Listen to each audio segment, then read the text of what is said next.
ഉള്ളിൽ പിറക്കുവാൻ ഉണ്ണി നീ വായു. ബേഥലേം മഞ്ഞള പോലെ ശാന്തിയും സൗഖ്യവും തായു.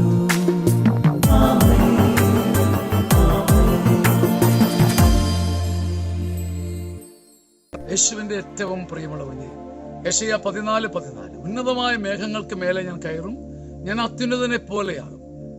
നമ്മുടെ ആപത്ത് ഇതാണ്.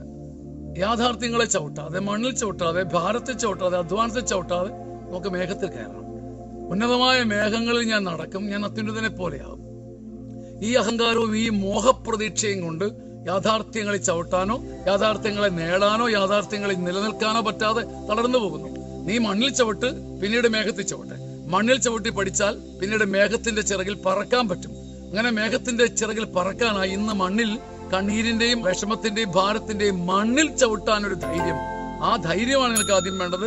പിന്നീട് മേഘങ്ങളിൽ പറക്കാൻ കഴിയും.